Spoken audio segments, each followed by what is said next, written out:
उसके बाद डेफिनेशन है इंडस्ट्रियल अंडरटेकिंग की, पेपर में आ सकती है, बड़ी लंबी डेफिनेशन है, इसको समझिएगा। इंडस्ट्रियल अंडरटेकिंग का मतलब फैक्ट्री, अगर मैं आसान अल्फाजों में कहूँ फैक्ट्री प्लांट ये चीजें होती हैं। टेक्स्ट में एक्सप्लेन किया कि हम किसको इंडस्ट्री मानते हैं, हम किसको फैक्ट्री मानते हैं कारोबार में। कहता है जी इंडस्ट्रियल अंडरटेकिंग मीन्स कोई भी अंडरटेकिंग, कोई भी इदारा विच इज सेटअप इन पाकिस्तान, जो पाकिस्तान में सेटअप हुआ है, एंड विच एम्प्लॉयज, ध्यान से, 10 और मोर पर्सन इन पाकिस्तान, मतलब कोई भी ऐसा इदारा जिसके पास 10 या उससे ज्यादा के लोग हैं, and involves the use of electrical energy and any other form of energy which is mechanically transmitted and is not generated by human or animal energy।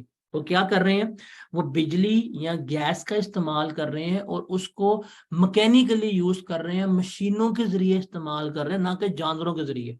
बिजली का मीटर लगाया हुआ है, बिजली लेके आए हुए हैं, गैस लगाई हुई है, गैस लेके आए हैं, आगे मशीनों में लगाई है, मशीनें काम कर रही हैं और बंदे काम कर रहे हैं। या अगर ऐसा काम नहीं है तो 20 या उससे ज्यादा पर्सन अगर आपने एम्प्लॉय किए हैं और आप बिजली या गैस को काम नहीं कर रहे, ना ही आपने कोई ऐसा बंदा वगैरह इन्वॉल्व किया हुआ है, 20 से ज्यादा लोग हैं बट काम कर रहे हैं, जैसे होता है ना, ये जो खाड़ी पे काम हो रहा था, हाथ से काम कर रहे होते हैं, इस तरह की जो चीजें होती हैं वो इसमें आ जाती है। तो ऐसे लोगों को क्या हम कहेंगे, हम इनको इंडस्ट्रियल अंडरटेकिंग कहेंगे। पहले तो बताता है, तो सबसे पहला है कि भाई बंदे इतने हैं, हमें लग गया पता कि अगर 10 या उससे ज्यादा बंदे हैं और बिजली का काम, बिजली का मीटर या गैस का मीटर लगा हुआ है, बिजली गैस इस्तेमाल कर रहे हैं, और अगर 10, अगर 20 या उससे ज्यादा बंदे हैं और बिजली गैस नहीं है, ये हमें पहले बंदों से पकड़ना है। बंदे कितने एम्प्लॉय हैं, 10 या 20 बंदे लग गए पता। अब वो बंदे करेंगे क्या, वो बंदे क्या करेंगे उसको हमने देखना है। अब वो बंदे इनमें से कोई भी काम कर सकते हैं, लाइक गुड्स की मैन्युफैक्चरिंग कर रहे हैं, मटेरियल्स लेके आ रहे हैं, कोई प्रोसेस वगैरह ऐसा कर रहे हैं जिससे गुड्स को चेंज करके न्यू गुड्स बना के बेच रहे हैं। शिप बिल्डिंग है, या जनरेशन, कन्वर्जन, ट्रांसमिशन या डिस्ट्रीब्यूशन ऑफ इलेक्ट्रिकल एनर्जी या हाइड्रोलिक पावर इसमें इन्वॉल्व है। या किसी कान में, कान का मतलब ईयर की बात नहीं कर रहा, माइंड की बात कर रहा हूँ, हो ना, आप यहाँ पे इमेजिन कर रहे हो कान में, मतलब आपके कानों में 20 बंदे काम कर रहे हैं, आपके लेफ्ट ईयर में 20 है, राइट ईयर में 20 है, इसकी बात नहीं कर रहा, नमक की कान, कोयले की कान, इसकी बात कर रहा हूँ। ऑयल वेल में या जहाँ पे भी मिनरल डिपॉजिट्स हैं यहाँ पे काम कर रहे हैं। आप देखें, जब अगर आप में से किसी ने छोड़ा माइन देखी हो तो वहां पे भाई हाथों से नमक निकालते हैं, आज भी ब्लास्ट करते हैं, मैकेनिकल एनर्जी इन्वॉल्व है वहां पे, ह्यूमन इन्वॉल्व है। तो वहां पे 20 बंदे नहीं, सैकड़ों हजारों बंदे काम कर रहे हैं, लेकिन बंदे ही काम कर रहे हैं, वहां मशीनें इन्वॉल्व नहीं, लोग हाथों से नमक निकाल रहे होते हैं।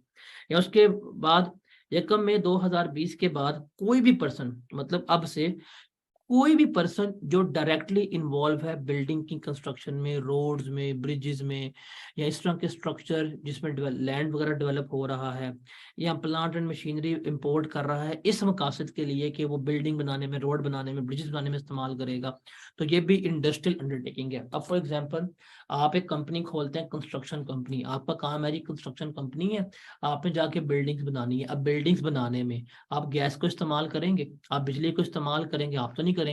आपने हुकूमत से एग्रीमेंट लिया, आपका टेंडर पे पास हो गया, गवर्नमेंट ने कहा जी ये वाला रोड है, इसको कारपेट करना है, कारपेटिंग का आपने टेंडर ले लिया।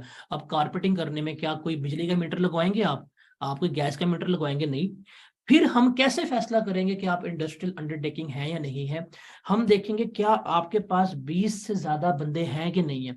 अगर आपकी उस कंपनी में 20 से ज्यादा बंदे काम कर रहे हैं और आपने कोई बिजली का इस्तेमाल नहीं किया, कोई गैस का इस्तेमाल नहीं किया, और आप इस कंस्ट्रक्शन इंडस्ट्री में हैं, सड़कें बना रहे हैं, पुल बना रहे हैं, घर बना रहे हैं, बिल्डिंग इंप्रूव कर रहे हैं, तो हम आपको क्या मानेंगे, इंडस्ट्रियल अंडरटेकिंग मानेंगे। या जुलाई 2020 के बाद कोई भी रेजिडेंट कंपनी जो होटल बिजनेस कर रही है, जो होटलिंग वगैरह में इन्वॉल्व है और उसके पास 20 से ज्यादा बंदे काम कर रहे हैं, वो आ जाएंगे। या जितनी भी टेली कम्युनिकेशन कंपनी है जो पीटीए के तहत पाकिस्तान में काम कर रही है, ये सारे की सारी क्या है, इंडस्ट्रियल अंडरटेकिंग कहला रही होती हैं। तो यहाँ पे उसने बताया है कि काम क्या करेंगे, और यहाँ उसने बताया है कि तादाद कितनी होनी चाहिए। अगर 10 या उससे ज्यादा लोग हैं और बिजली का इस्तेमाल कर रहे हैं या गैस का इस्तेमाल कर रहे हैं और इन इन कामों में इन्वॉल्व है, तो हम उन्हें क्या कहेंगे, हम उन्हें इंडस्ट्रियल अंडरटेकिंग मानेंगे। या अगर 20 या उससे ज्यादा बंदे हैं और ये काम कर रहे हैं, तो हम इसे क्या मानेंगे, इंडस्ट्रियल अंडरटेकिंग मान रहे हैं। गे।